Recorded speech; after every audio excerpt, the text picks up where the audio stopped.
my pleasure to introduce our main speaker, Lindsay from Covina.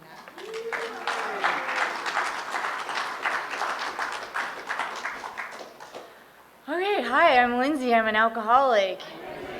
And thank you for welcoming me through the dirt and came out to get me and everything. I was like, I've handled stuff like this before, but I'm always nervous when the person that invited me is not here, because that means I think they're nervous about how tonight's going to go, but we'll see. I don't know. I'm excited to be here. I'm excited to be sober, too, and if you're new, welcome. Congratulations to chip takers, if you had taken a chip, that is, but when you get your chips, congrats on that, and birthdays, like, I remember being new, and the days were like COVID years, you know, like those things are magical to get, and so the years feel less impossible, but I remember those days, so welcome. And I don't know, I was asking someone when I got here where I am. I'm never sure where I am anymore since I got sober. And that's not because I'm not sober, it's because like I went to Covina. I'm from Covina now. I'm not from Covina. I live in Covina now. I'm not sure where it is. It's just where the mental hospital was, you know? And they just kind of dropped me there, and then I just stuck around, you know, like wandering. No, they didn't wander. But I was coming here, and I was like, I went by Camarillo, and so someone here told me that we're close, right? So it just brought to mind my story about Camarillo, which is really unimportant, but you're going to hear it. So I just gotten out of rehab, and my boyfriend that I met in there, one of my first soulmates in the program, he was a heroin addict. So I am a garden variety drunk. I'm an alcoholic. That's all I ever am. That's all I'm ever going to be. But drugs are fun, too, sometimes, right? So anyways, he was a heroin addict. And the reason we were going to work out so well was because he was going to keep me from drinking. I was going to keep him off heroin. It seemed to make sense to us, you know?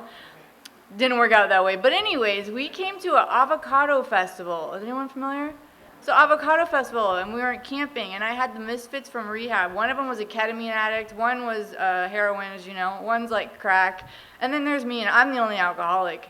So it was like a beer and avocado festival. And because I'm the only alcoholic, I was the only one who couldn't have beer with them, you know? And this made sense to all of us. They could have beer, but I couldn't. I was like, man, I wish they had a avocado and heroin festival, because then I could be doing something, you know, like, I was thinking about that on my way here, how insane that is. Like, if you flip it, we think I sound crazy, but people that are drug addicts and not alcoholics don't think that it's crazy that they could drink, and it's all crazy. We're all crazy. You're crazy. You need to be here. You can't do any of it. I mean, I don't know, maybe. I've never been a successful drug. I don't know. I didn't go down, like I always thought when I got sober too, like, are you telling me that I can never do shrooms again? Because I didn't blow my life to the ground on shrooms. That was a really fun night, you know, and no, you just can't. So anyways, but we're here to talk about alcoholism, and I'm telling you, I'm just an alcoholic. And man, I have always known I was an alcoholic too. Like, my sponsor got sober at 44. She didn't know. I was like, how do you not know, lady? Like, I knew before I was drinking. I was like, I'm probably gonna have a problem with that, you know? But I just thought, I didn't know what it meant to be an alcoholic. I knew that I was one, and I knew that it was shameful, and I knew that it was bad, and I knew that that made me bad, and it made me weak, and I did not want anyone to know that about me. So it was a big secret. And when we talk about graves lists in here, I think about, like, the biggest thing on my graves list, always my whole life, was I'm an alcoholic. I didn't want anyone to know that. So everybody knows now. I'm pretty sure. They're all pretty clear on it today. But anyways, I'm from Iowa, and here's how that looks like. Tourist trap, you know. But I grew up in Iowa, and I'm just telling you, like, none of this makes me an alcoholic, although sometimes I think maybe Iowa made me an alcoholic. I don't know. But I didn't even drink there, you know. I'm from there, and I was a nerd. I was a chubby kid. I have a sister that's a year older than me, and she's the only person in this world that I was, like, ever told that I was an alcoholic. She's the only person I felt safe enough to tell. Like, you know, she's the only person that was ever going to love me unconditionally. My parents were demons, you know. I did 4 steps later and found out that they're people. I had no idea. Did you know your parents are humans? I thought they had certain roles to fulfill, and they were not doing a great, like, their job on this planet was to have me, And they didn't seem grateful enough for that, you know, like they seemed to really not take that for granted. But anyway, they're people. Anyways, but I had this sister, and she was my best friend, my worst enemy, but the only person that loved me unconditionally. And I knew that that was going to be that my whole life, because you guys are going to hurt me and betray me and lie to me. I might do that to you, but that doesn't matter because I'm me and you're you. And rude. I hope that person's safe. No, and so I didn't understand until I got to Alcoholics Anonymous that I'd had that wrong my whole life, you know. I didn't understand that unconditional love was never something that I was getting from other people. It was always something that I have for others, and you can't take that from people, but that's way later. So anyways, we're back in Iowa, and I'm just trying to paint a picture of, like, what I needed a drink for. So I was a chubby kid, and here's the thing. I'm not sure what your alcoholism looks like, but mine looks like I can out-psycho anyone about anything, anytime. I mean, maybe not in this room, but most of the time, like, I can determine to do something and I will do it. And what I mean by that is I was this chubby kid, and also moderation. I'm not really sure what that means or what that looks like. I can't seem to do it. I'm sort of an all or nothing, everything or nothing, and that's the only way I can do it. So the program is trying to get me to, like, balance that out somehow, but it's always a little bit of a challenge. So my explanation, so ho-hos. Also, before I finish any sentence here tonight, I just want to warn you, I have a tendency to, like, my talk, I'm done with that 3 days ago. Like, I'm already in, like, next week, and I feel like we're all with me. So I've started 18 sentences in my head, and I'm not sure if I'm going to finish any of them or get back to any of them, but I really hope if somebody follows along. And if you're new, I know that your attention span's that of like a gnat anyway, so if I get anything, then we're firing on all cylinders. So I don't know. Like, I hope you catch something here. I'm grateful to be sober. Catch that. I don't know. Back to wherever you are. Okay. So I loved ho-hos, and I know they look like Swiss cake rolls. They're not the same. They are not the same. The Swiss cake rolls come in a 2-pack. The ho-ho comes in a 1-pack. That's the only thing better about them. But I'm gonna eat the whole box anyways. You know, like, I've never understood a serving size. What does that mean? One? That I'm full now? I'm not full. So a box. You know, and so as a result, I was chubby, as you can imagine, and that sucked. And then I have scoliosis. So I had in 7th grade, which is not the time in your life to be different, I wore a back brace, and it went from my hips to my neck, like this. Like, I had to walk around like this, and I wore a turtleneck every day for a year, thinking maybe they wouldn't notice, you know. And even, like, in the summer, the Dickie turtlenecks, because I was, you know. But I mean, I found out later that the older kids called me Turtle, and honestly, I would have been on board with that. It's a great nickname. I have a good sense of humor. I did then too, but I didn't know. So anyways, I've got that going for me. Then I have braces, so that's neat. I'm just trying to tell you, I've been a loser my whole life. And as I stand before you today, I am still a loser. But the difference today is that after the 12 steps of Alcoholics Anonymous, I'm really okay with that. And that's the thing about the steps for me. Like, when they told me that I got here and they said, you know, beyond your wildest dreams, things can happen for you if you stay sober in Alcoholics Anonymous. Everyone's like, oh, okay, well, I've got wild dreams. And I'm like, we don't want to hear that. But I didn't know was what you were telling me was that it's so far beyond your wildest dream, Lindsay, that it didn't make the list of possible wild dreams that you might want to achieve one day. Like, it wasn't even on the list because it was so ridiculous as a possibility that it didn't make the list. And that thing was I would wake up every day and be okay with being Lindsay. And I found that here as a result of the steps. But not then. So then, I'm chubby, I'm in a brace, and I got braces, and I'm kind of a dork. And so when I decided, you know, and I was afraid of the kids that were cool, like, and the nerds, and the scary kids, the druggy kids. Like, I thought, I'm scared of them. And I still am a little bit, like, young and sober. If anybody goes to those meetings, those kids are cool. And I don't know if they're cool, but I just like that when you come in here and you have a chain thorn necklace and, like, you're angry and you say, if you hug me, I'll bite you. Like, those people, you know, those people that are new. They are so cool. I was never like that. I was always like, love me, please, I love you. And you did love me, but I just, like, those people were cool, and it just wasn't that. But I was a very good kid, and I was in band, and I played oboe, and I played violin, I played piano, I was in the theater, I played golf, real cool. And so I was told, though, like, I always wanted to go to California to go to school. My dream was get out of there, got to go to school in California. And that was what I wanted to do. And I was told, though, if you're a good kid in high school, when you go to college, you're going to go off the deep end. And I was like, whoa, I can't do that. And I had also been told that if I'm going to go to school in LA, I'm probably going to get murdered. So I knew that to be true as well, so I figured I should probably drink before I go die, Got to get it out of my system one night. And so that was my plan. So I didn't have my first drink till I was 19 years old. And that was a magical night. I'm going to tell you about that in a second. But here's the other thing. I didn't start drinking until I was 19, and I didn't get sober until I got sober April 10th of 2016. So I'm 9.5, and it blows my mind because I couldn't get 3 days. And I may or may not get back to explaining that to you. Anyway, this is always a mystery how this talk's going to go, you guys. So anyways, I don't even remember something. Okay. So I've never, ever once in my entire drinking career ever drank like a normal drinker, because what I'm told what that looks like is you have 2 drinks, maybe you get a little bit of a buzz, maybe you have to pee more than normal, and then you call it, and you're just like, that's good, I'm good, I'm going to stop drinking now. I've never done that. Why would you, what? For me, that's the same as saying I'm going to get on a roller coaster, I'm going to get to here, and then I'm going to get off. You just missed the point of the roller coaster. Like, woo, there's so much more to do. Like, if you've only stopped at 2 drinks, you have no idea what that substance is capable of. There's so much more to drinking. Like, if I'm just going to have a couple of drinks, why am I going to do that? I'll drink Coke. Like, if I want calories, and that's all I'm going for, I'll drink Coke. If I want no calories, I'll do Coke. There are rules, like...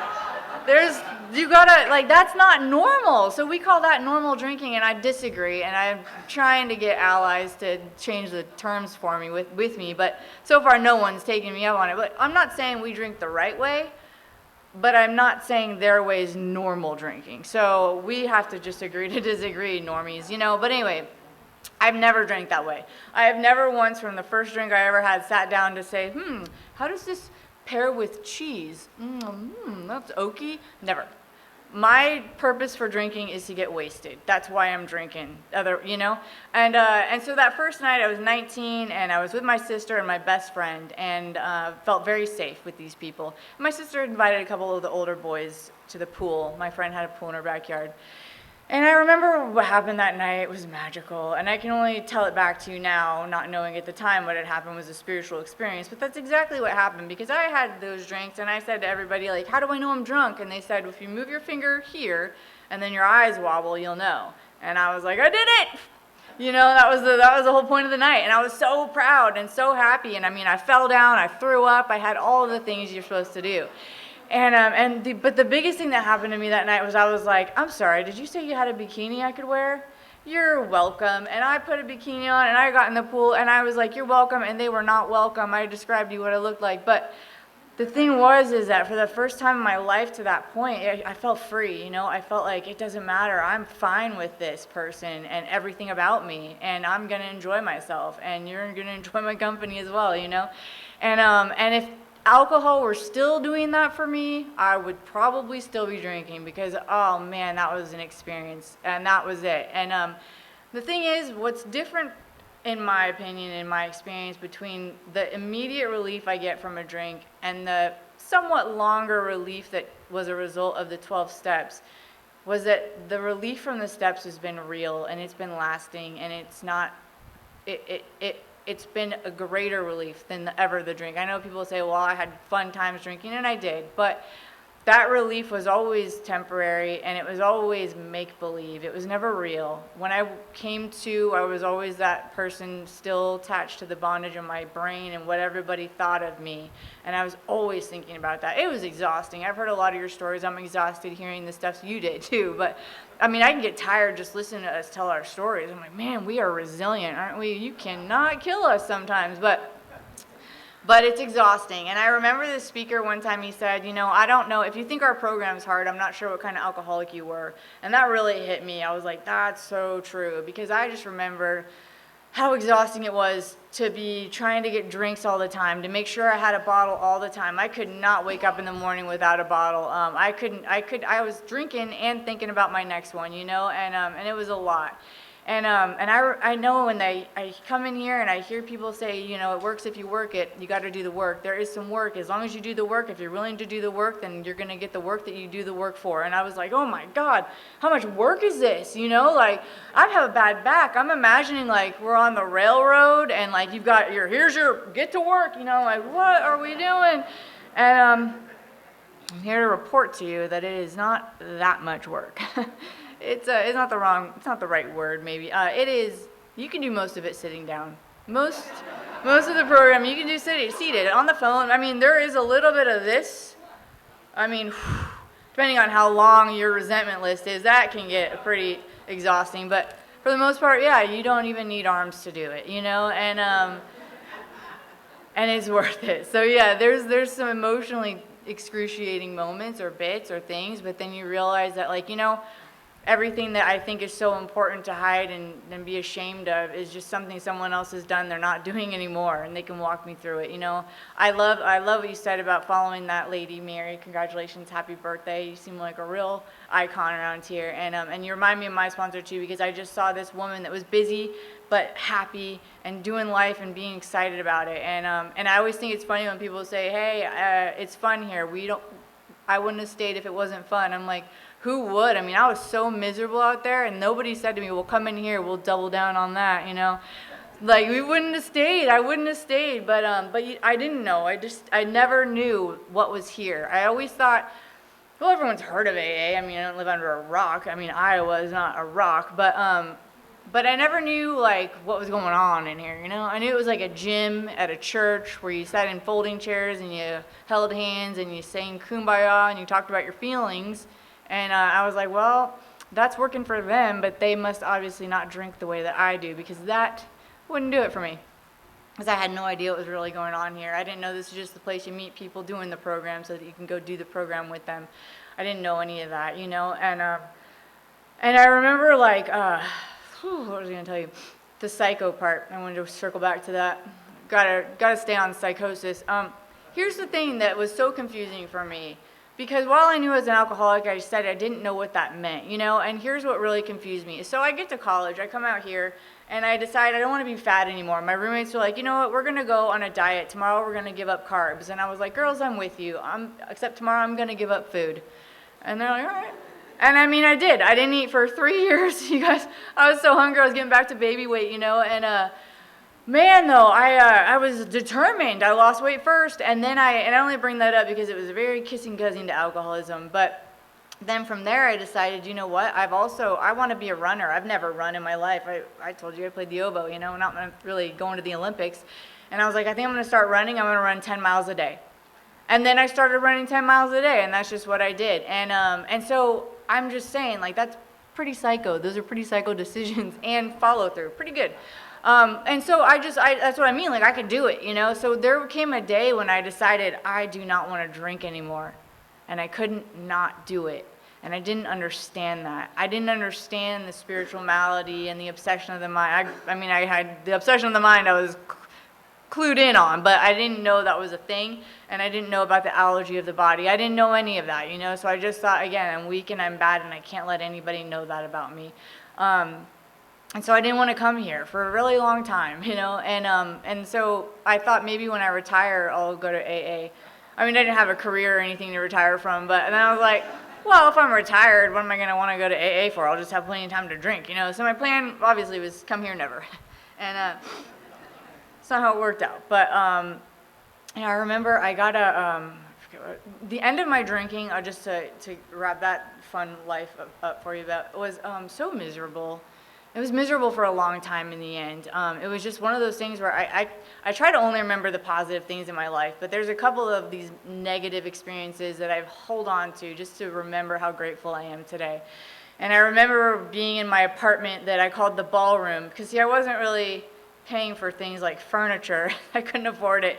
I just had this big wooden floored space, so it's a ballroom. And I had gotten a DUI years previous, like 2006-ish, I want to say. I got a DUI, and that's when I lost my car. Now, I felt like I was a trailblazer. They thought I went off the freeway where there wasn't an off-ramp. And so I went to jail. And then they sent me to like AA, and they sent me to DUI classes, and I loved those classes. I met some other kids in there, and I say kids because they were like 40 but living with mom. And we had fun together, and we would go out drinking afterwards. And all the kids in my DUI class were, they kept treating us like we had problems, and I knew I did, but none of them seemed to. Like, they were really on the up and up, these kids, third, fourth DUIs, whatever. But they had this AA card that you had to sign, the court card.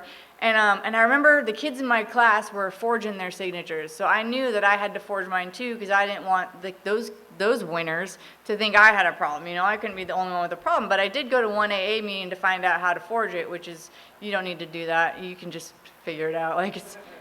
Anyway. But I thought those people, I was at this AA meeting in Hollywood at Sunset and Vine, basically, and it was in this little coffee shop, and I went to it, and I remember putting my card in the court basket, like, I wanted everyone in the room to know. Like, I had a bad night, losers. I'm sorry you have to be here, but I'm just on a court card. As if you were all jealous of me. Like, oh, man, she doesn't have to be here. She's cool.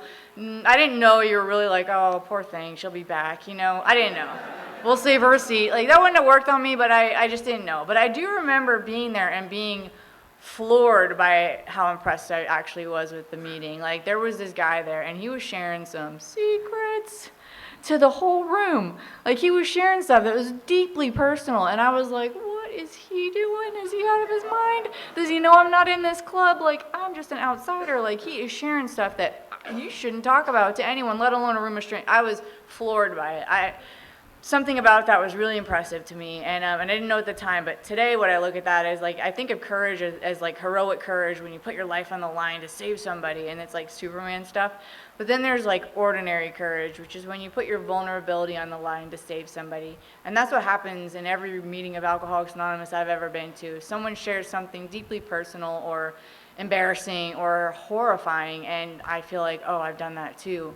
If they did that, maybe I'm okay. And I feel like there's healing in that shared trauma a little bit, But anyways, I was in this DUI class, and I remember being introduced to this show, Intervention, during that class. And I loved it, until it started to, I was like, oh man, these people have problems. And I'd be drinking, watching the show, I would I always, when I see these, I always think that that's vodka, like, because especially if it's in a bathroom, I'm like, oh, they forgot their vodka, because that's always where I poured my vodka in between bus stops, like, is in these Aquafina bottles. So sometimes I would get like, oh, I would be on the bus with my Aquafina and a Sprite, like thinking I'm fooling people, like, she's chasing her water with a chaser, weird.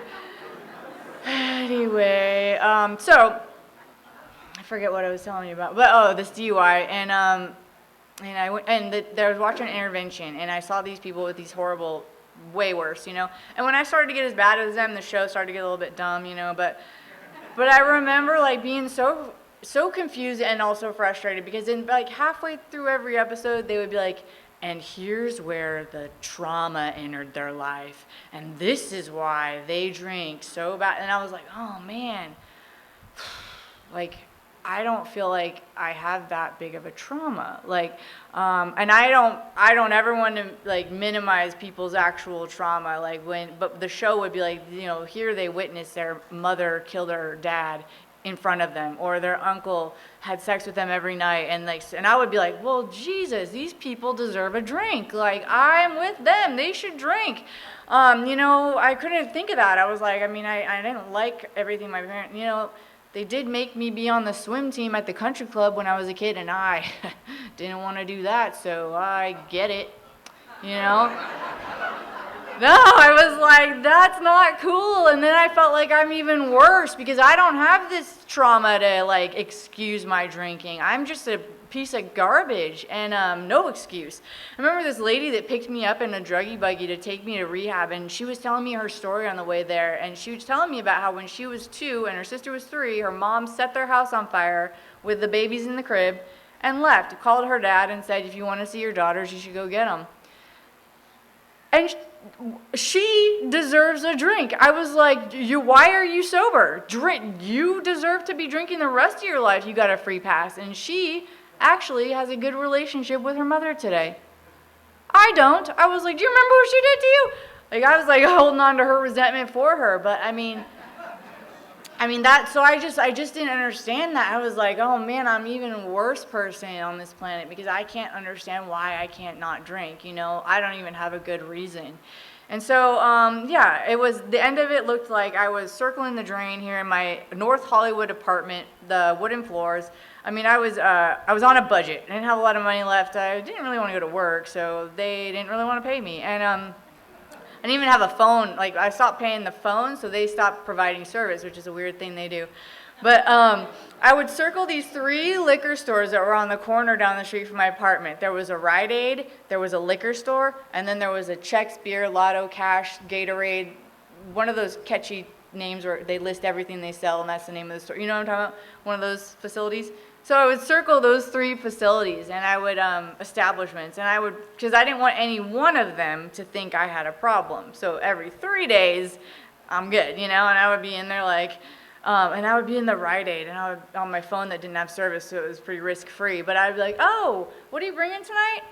Oh, I'm right here. I can grab the vodka since I'm here.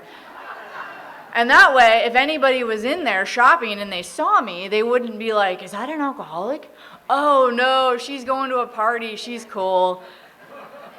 Because you care, like I have never, before then or after then, not once have I gone into a store checking out the liquor aisle looking for drunks. I have never done it. I don't care. But I'm convinced you're looking for me, Or then I'm like on my way to work in the morning and I had to catch a bus and there was a liquor store between my bus stops and I would go there and I'd be like, hey, do you guys sell birthday cards? And he's like, no. And I was like, oh, well then just the Jameson. I'll get the card after work. I was going to try to get everything ahead of time, but that's just the Jameson. And then like it got to the point where I didn't want to leave my ballroom and I would just call with the last of my money and be like, hey, could you send me some vodka and some mustard? Because I want to throw in some groceries like I'm normal, like, oh, mustard, she's fine, It was exhausting. It was exhausting. And I would just be drinking. I remember like waking up in the morning and needing to drink because I couldn't put makeup on my eye and go to work. So I'm going to return back to one of my earlier sentences. I wanted to get 3 days. If you have more than 3 days, like you're my hero of my past. And the thing was that was my goal. That was my big goal back then. It was like if I could get 3 days, if I could stop drinking on Friday, what? Then maybe by Monday morning I could have sobered up and DT'd, got out of my system enough that I could go to work Monday morning without drinking first, and maybe I could work that whole week sober. And I could never do it. I never got Fast Friday evening, if I'm being honest, but I couldn't do it. That was just my goal. I was like, I want to get 3 days. And so when I got to rehab, I remember at night they would check in with how much time they had had. And I was like, my first night there, I was like, I'm still drunk. And they would be like, okay, welcome. And then there was this girl that was like, I'm so-and-so, I have 12 days. And I was like, double-digit days? What are you still doing here? Get out there and live your life. You're cured, I was like, holy shit, Bill Wilson? I didn't know who Bill Wilson was, but I was like, wow, I couldn't believe double-digit days. You don't even need this anymore, And there was this kid with 4 months coming back to the morning meeting there, and I was like, wow, 4 months is forever. And people that had 28 years and beyond, I was like, are you sure? Like, maybe you're overreacted a little bit. Have you tried it in a while? Like, I didn't get that. Like, that didn't even make sense to me. My disease is like, you might have overreacted. No, I don't think any of you did. I don't think anyone overreacts and is like, I think I'm going to quit drinking for life one day at a time. Anyway, so, that was what I wanted to do. It just got so unbearable to be me. And here's the thing. My sister, my unconditional love, she committed suicide 12 years ago. And that's before I got sober. I'm only 9.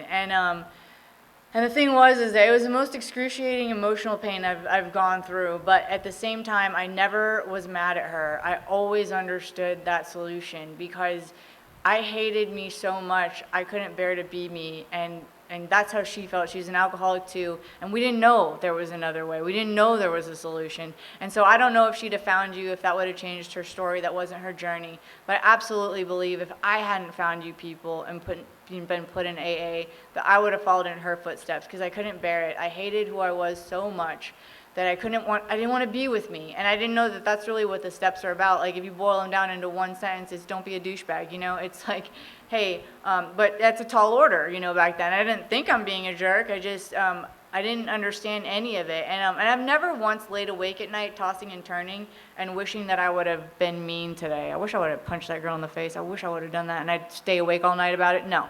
But I've often laid awake at night wishing I hadn't said that thing or hadn't hurt that person's feelings. That's what keeps me up at night.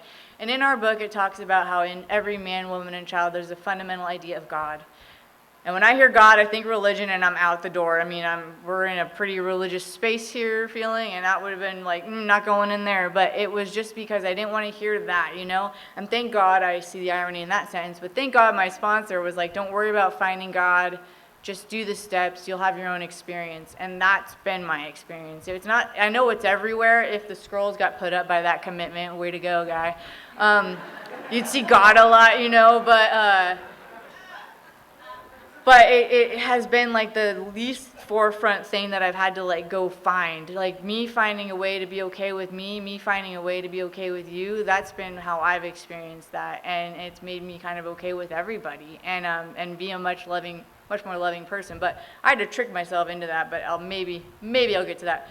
But yeah, it says inside every one of us is a fundamental idea of God. And I don't know what that means for you, and I'm not trying to make my way what that means your way. But what it means for me, or what it meant for me, was that inside all of us is this kind of a moral compass of what I'm okay with behaving like or being like. And if that's in line with who I am okay with being, then I can sleep at night and I don't need a drink. And when that's out of whack, I got to drink because I hate me and I don't want to be with me and I can't get away from me. I mean, people would tell me like, hey, stop making men your higher power. And I would find that so offensive when I was new. And look, I met a guy in detox and rehab in sober living. Like, but they understood me, you know, like that's not what I was doing. I was like, I'm not making them my higher power, please. I find that insulting. If anyone's God in the relationship, it's me. And that's not what I'm doing, you know? And they're like, well, that's kind of what you're doing. And what I didn't realize is what I was doing was making him my solution, just like a drink was my solution. The solution to I hate me. Maybe if you love me, I will feel like I'm lovable. And I'll do you the favor of dating you. You're welcome. You know, it didn't matter if I liked him or not. Like, if he was interested, I was like, oh, you can maybe, yeah. Because I thought maybe that would make me love me.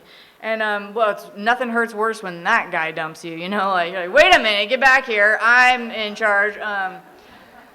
That hurts. But anyway, so I just didn't understand any of that. And so my thing is that when I got here, then I said, I hate who I am. I don't know what to do about it. You know, and I didn't want to go to sober living. My rehab was like, you got to go to sober living. I was like, I'm not going into a transient soup kitchen for women who suck at life.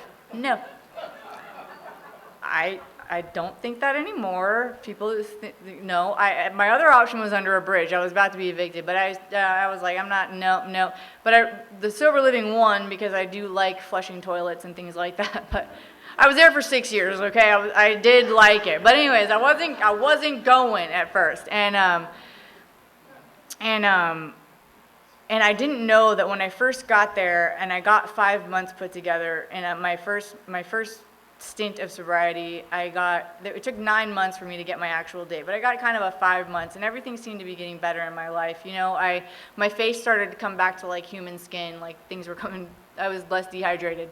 And I got that top bunk I'd always wanted. I could walk to a job 8 minutes away.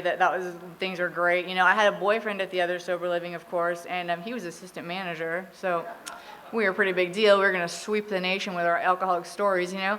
And things were great, you know. On the outside, things were getting better. And I didn't understand where after 5 months of this better life, I still hated me, and I still thought, is this it? And I hope that if that's your feeling right now, and you're feeling like, is this it? That I promise it's not it. That's not it. That's not what we're here for. When they say I want what you have, what are they talking about? Well, they're talking about what that lady had that I wanted, where she'd had a spiritual experience as a result of all of the steps. So I hadn't done all the steps. I was working on my fourth. I was carrying it around with me all the time. He wasn't even going to kiss me until I dropped my fifth. So we were very serious, but I didn't drop it. None of that, and so I don't even know. I don't even know that I'm in a grace period. That's only a matter of time before I'm either going to have a drink or I'm going to do the steps. I don't know that I'm in that period, and I went out in that period. But the thing is that when I got here, what really drove me into the steps when I got back that next time was not getting me away from a drink this time, because I'm surrounded by these people. I'm free from the drink for a few days. I'm finally like, okay. But I didn't want to hate myself so much anymore. And I saw this woman who didn't hate herself, and she seemed really happy, and I believed her. And I chased her. Like, it was never my sponsor's job to get me sober. She can't, she can't get me drunk. She can't get me sober. She can't change my life. I do that. And I wanted what she had, so I chased her. And it was never her job to hire or fire me. I don't hire or fire people. I just tell them my experiences. And if they do it, they might have the similar result. And if they don't, well, then I hope they make it back to tell us what their experience was like. We're shoulder to shoulder in Alcoholics Anonymous, and I find that to be such a beautiful thing here. And anyways, and when I became willing to do what that woman was going to tell me to do, that's when my life started to change. It really didn't matter what she told me to do. It was that I was willing to do what she told me to do. So I hope you find that person and that you're willing to just follow them. And anyways, the thing is that what I think is keeping me not from getting sober was I hate this person so much, and they would say, well, you got to do esteemable acts. But here's the thing. When you get 30, 60, 90 days, and I didn't feel like suddenly, oh, I love Lindsay, isn't this wonderful? Like, I didn't feel like that immediately, but it took a long time for me to hate myself to the degree I did when I walked in the doors, When I walked in, I saw people like you, and I knew that you mattered and I didn't matter. You have value, I am nothing. And I didn't know at the time that the day I walked in and the day that, as I stand here today, I have the same value as I've always had, which is we are all have value. Like, I just didn't feel it, And it took the steps for me to know that, to feel that, to believe that. But the thing is that my thought was, it took so long for me to destroy that. I came in with a lot of shame and guilt and pain. And it took me 12 years of drinking every single day, one day at a time, to chip away at my self-worth to the degree that I did. So it's going to take a few more days than 30 or 60 or 90 for me to wake up and be okay with being me, but it will get there, and it is worth it. My best case scenario when I was drinking was that I would get drunk and pass out. But that's not usually how it went for me. Usually something embarrassing happened, typically involving a cell phone. If anybody makes cell phones, and you could come up with a feature where if your blood alcohol content is above the legal limit, there would be a sensor that could disable chat. She's done it. That would help the next generation. I would be like, no, don't even look, that's humiliating. Or my worst case scenario is that I get drunk, and then before I black out or pass out, I hurt somebody. And that's either with my words or my actions. And the person that I'm okay with being is not okay with hurting you. And I'm going to hurt you when I'm drinking, and I don't even know I'm doing it most of the time, And so when I do that one day at a time, 12 years in a row, I've got a lot to build back up. I've got a lot of esteemable actions to take to start being okay with the person I am today. And Alcoholics Anonymous has shown me how to be that person. And it's made me be a person that I want to be that person. It excites me. I had to trick myself at first, because it's not like I want to be mean to you, but a lot of you are really difficult, and make it easy all the time, okay? So I would trick myself, and you can trick yourself with the brain that knows you're tricking yourself, and that's one of the neat features of being human. So I had this job at this pizza place. It was beneath me, There was a bunch of 12-year-olds working there. It was beneath them too, but I was older. I was the only one that could pour the beer. They'd come to me like, what do we do? We're hungover. And I was like, you get out there and you keep drinking, loser. Like, hungover? Don't talk to me. They're fine. I think they're fine. Anyway, they're kids. They got to have their time, So anyways, there's a woman who walked in one day to that pizza place, and she comes in from the front. I'm coming in from the back. She starts screaming at me. I'm like, whoa, I'm really new, but I'm working on my program. And I'm thinking, pause. I got to pause. This is my opportunity to pause. Okay. And this is the trick I'm going to give to anyone who wants to use it. This is free. If you're new, it's really helpful. It's called backstory giving, and you got to do it quick. And the more heinous and the quicker you can do this, the more effective the exercise. So she's coming at me. I got to think of a backstory really quick, and I'm like, okay, pause. Demon lady. She's angry. Okay, she's obviously been captured in her basement for 6 months. She's been beaten. She's been tortured The guy let her out tonight to let her get a pizza. The least I can do is be kind to her.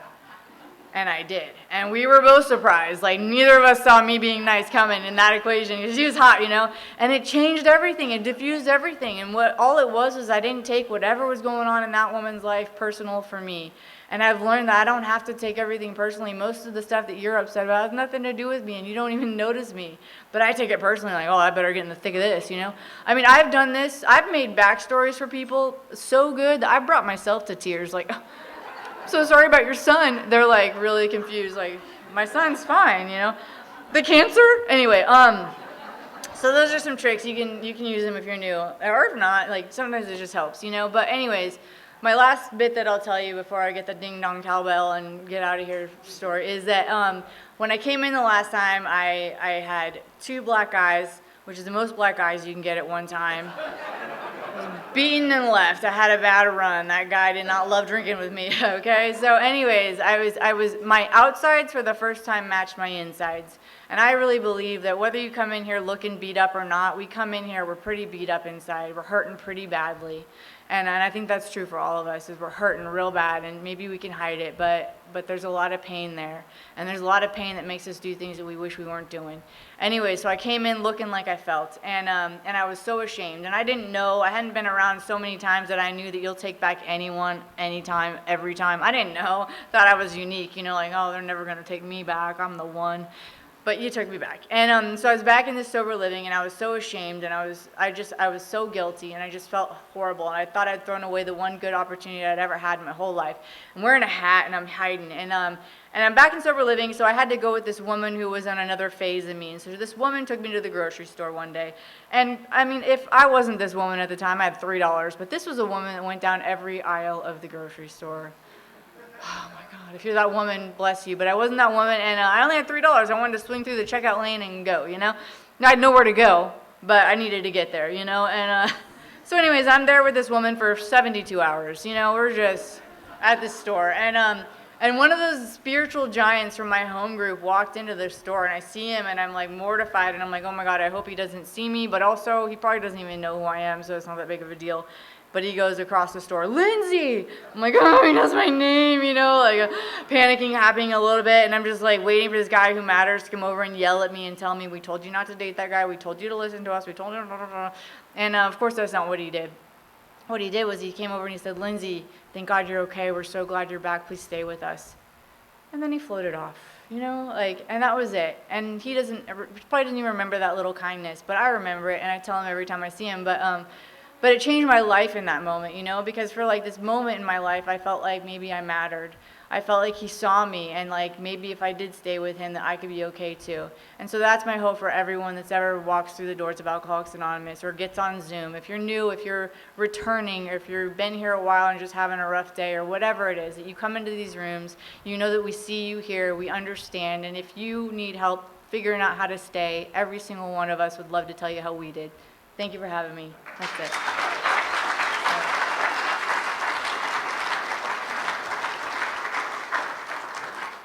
All right, let's thank our awesome speaker, Lindsay, again.